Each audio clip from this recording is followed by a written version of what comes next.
The smell of JP4 fuel never really leaves your nostrils. Even now, decades later, when I pass a small municipal airfield, that sharp chemical scent pulls me straight back to the central highlands of Vietnam. We didn't just operate machines back then. We lived inside them. They were our homes, our shields, and sometimes our coffins. When you think of Vietnam, you think of the UH-1 Iroquois, or as we all called it, the Huey. It was the heartbeat of the war. If you heard that rhythmic whump, whump, whump of the two-bladed rotor cutting through the humid air, you knew help was coming, or you were leaving. I remember my first time seeing a slick, a troop transport version, landing in a hot LZ landing zone. The pilot, a kid no older than 19, with eyes like ancient stones, hovered just inches off the tall elephant grass. The skids weren't even on the ground. We jumped out into the mud, the rotor wash nearly knocking us over, and watched as he pulled pitch and disappeared over the tree line in seconds. The Huey was a marvel of ruggedness. It was powered by a single Lycoming T-53 turboshaft engine. It wasn't the fastest thing in the sky, and it certainly wasn't the quietest, but it could take a hit. I've seen Hueys come back to base with the tail boom looking like Swiss cheese from 7.62 millimeter rounds, and yet that engine kept screaming until the skids touched the PSP, pierced steel planking of the runway. But it wasn't just about transport. We had the gunships. Those were the B and C models, loaded with M60 machine guns and rocket pods. When an infantry unit was pinned down in the dense canopy, the gunships would come in low and slow. The door gunners would lean out on their monkey's tails, pouring fire into the green abyss. You'd see the white streaks of the 2.75-inch rockets leaving the tubes, followed by the muffled crump of the impact. It was a violent, beautiful coordination of man and metal. However, the heat was our constant enemy. People forget that physics works differently in 100-degree weather with 90% humidity. The air is thin. The engine struggled for lift. We'd have to calculate every pound of weight. Every extra crate of ammo or gallon of fuel meant the difference between clearing the trees or clipping them. We flew those machines to their absolute limit, pushing the torque meters into the red just to get out of the reach of the NVA's anti-aircraft fire. If the Huey was the soul of the war, the M48 Patton was its iron fist. People who weren't there think a tank in the jungle's a mistake. Too heavy, too loud, too easy to trap. But when you're pinned down in a rubber plantation and a 50-ton monster comes crashing through the trees like they're toothpicks, you don't care about the noise. You just thank God for the steel. I remember my first week near the Iron Triangle. We were moving with a troop of Pattons from the 11th Armored Cavalry. Those machines were intimidating. The 90-millimeter main gun looked like a long finger pointing at the enemy's doom. But the real music of the M48 wasn't the cannon. It was the roar of the Continental AV-1790 V12 engine. It vibrated in your teeth even from 50 yards away. Operating a tank in Vietnam was a constant battle against the elements. Inside, it was a furnace. The humidity trapped the heat of the engine and the friction of the tracks until it felt like we were being slow cooked in a giant green pot. We'd sit on top of the turret just to breathe, only diving inside when the snipers started clicking. Then there was the M113 APC, the Green Dragon. It was supposed to be a battle taxi, a thin-skinned aluminum box to carry infantry, but we turned them into rolling fortresses. We called them ACAVs, Armored Cavalry Assault Vehicles. We'd bolt extra M60 machine guns on the sides and a .50 caliber Medusa on the commander's hatch. The M113 was light. That was its blessing and its curse. It could float and cross rice paddies where a tank would sink to its belly, but that aluminum hull was terrified of RPGs, rocket-propelled grenades. A single heat round could turn the interior into a pressure cooker of molten metal. To survive, we learned to stack sandbags on the floorboards to catch the blast of landmines. I'll never forget a night ambush near Ann Lock. We were in a perimeter. The M113s formed in a circle like a wagon train from the Old West. The NVA hit us with everything: mortars, small arms, and those damn RPGs. I saw a commander on an ACAV, completely exposed, gripping the handles of his .50 cal. The muzzle flashes were the only light in the pitch-black jungle. The heavy thud, thud, thud of the .50 cal was the only thing keeping the perimeter from collapsing. That night, the machine saved us, but by morning, the red dust of the highlands had settled over everything. It got into the grease, the gears, and our lungs. You spent 4 hours cleaning the tracks for every 1 hour of driving. In the end, we didn't just maintain the tanks, we worshiped them, because they were the only things thicker than our skin. If the jungle was a green wall, the Mekong Delta was a brown labyrinth. To survive there, you didn't need a tank. You needed the PBR, the proud, brave, and reliable. We called ourselves the river rats, and we lived on the water, hunting in the shadows of the mangroves. The PBR was a 31-foot fiberglass hull, light enough to skim across the surface, but tough enough to handle the debris of the Delta. It didn't have propellers like a normal boat. It used jacuzzi water jets. That was the magic of the machine. You could spin that boat 180 degrees in its own length, or you could fly over a sandbar that would have ripped the rudder off any other craft. Those twin Detroit diesel engines screamed like banshees when we hit the throttles.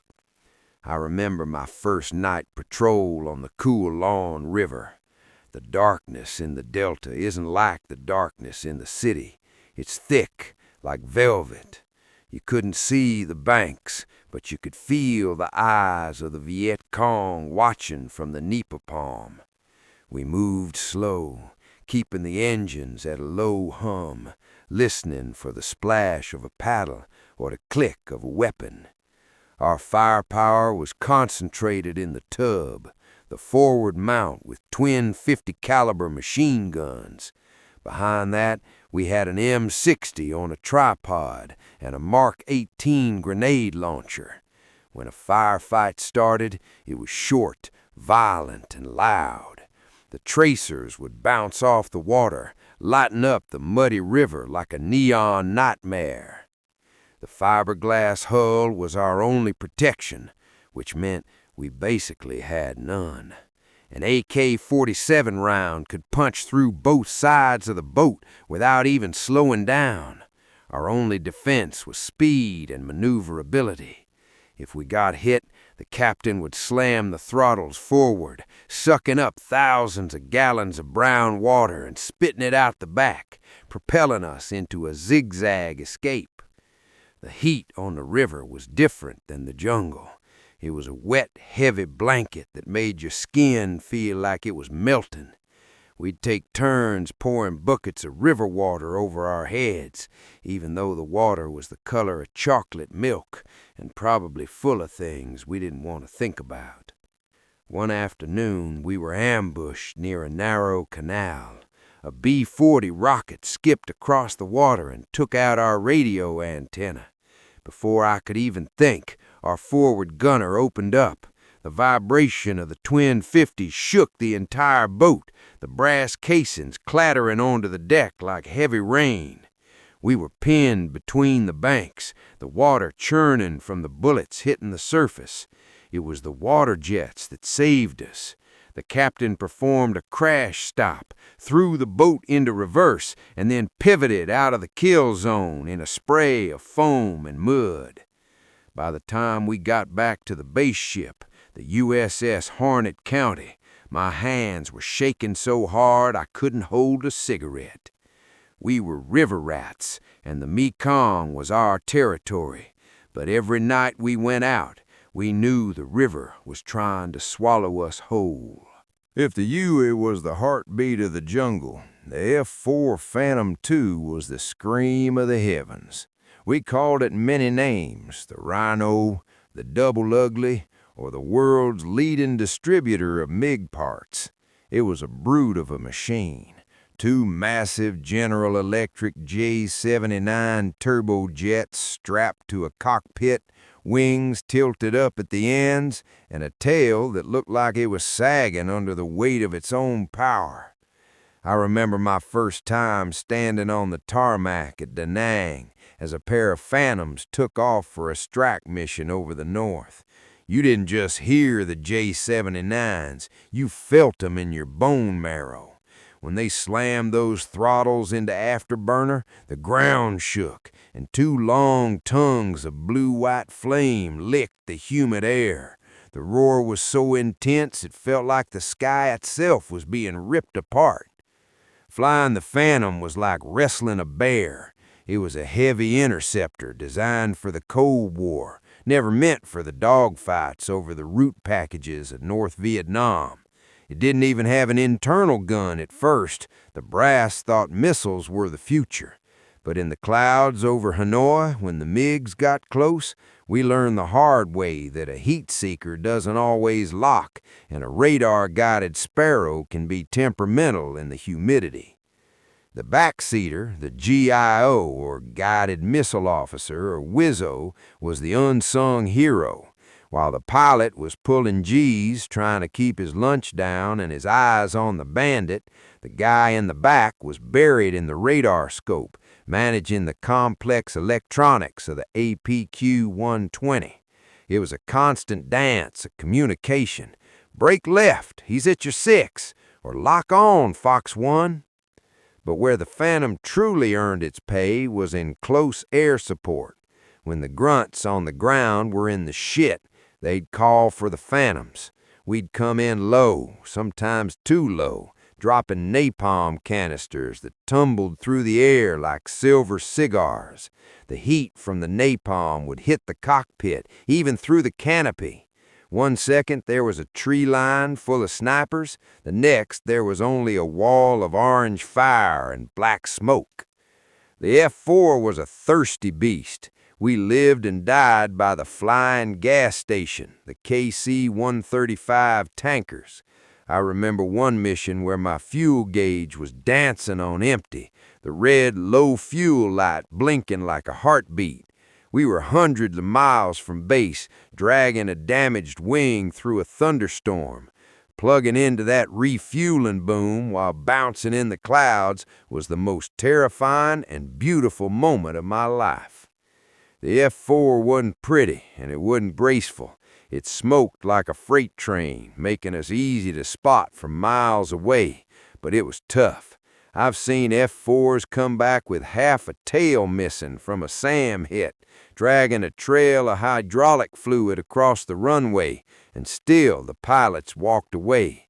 It was a 20-ton testament to American engineering and pure raw power. The flight back to the world was the quietest flight of my life. We were packed into a C-141 Starlifter, hundreds of us, sitting in red nylon seats.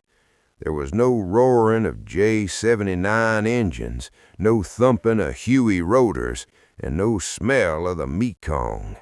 Just the hum of the cabin and the heavy, suffocating silence of men who had seen too much. I stared out the small porthole as the coast of Vietnam faded into the haze. I expected to feel a surge of joy, a victory lap. Instead, I felt like a ghost. My hands, which had spent a year gripping the controls of a PBR and loading 90mm shells into a Patton, felt unnervingly light. When we touched down at Travis Air Force Base in California, the transition was violent. One day you're calculating the density altitude for a heavy lift in the highlands. The next, you're standing in a terminal, watching people argue over the price of a hamburger. The contrast was a physical blow to the chest. I remember walking through the airport in my khakis. I saw a young couple laughing, a businessman checking his watch, children playing. To them, the world was safe, predictable, and solid. To me, everything felt fragile. I caught myself looking at the ceiling, instinctively checking for the sound of incoming mortar rounds. When a janitor dropped a heavy metal cart behind me, the sound of metal on concrete sent me straight to the floor. I was back in the mud of an LZ, heart hammering against my ribs before I even realized I was in a sanitized terminal in San Francisco. The machine stayed with me. At night, in my quiet bedroom in the suburbs, I could still hear the whoomp-whoomp of the Huey. If I closed my eyes, I could smell the ozone and the hot oil of the Phantom's cockpit. I'd wake up reaching for a radio handset that wasn't there, trying to call in an airstrike on a shadow in the corner of the room. People would ask, what was it like? They wanted stories of heroism, of gleaming planes and cinematic dogfights.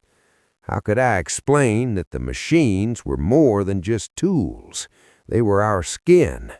When a Huey went down, we felt the impact in our own spines. When a PBR was torn apart by a rocket, we felt the shrapnel in our souls. We had become part of the technology, a terrifying fusion of man and cold, hard steel. Eventually, I put the uniform in a box in the attic. I got a job, started a family, and learned to live in the silence. But every now and then, when the wind blows a certain way, or I see a glint of sun off a high-flying jet, I'm back there. I'm 19 years old, sitting on the edge of a vibrating metal floor, watching the green canopy rush by below, waiting for the world to explode. We left the machines in the jungle.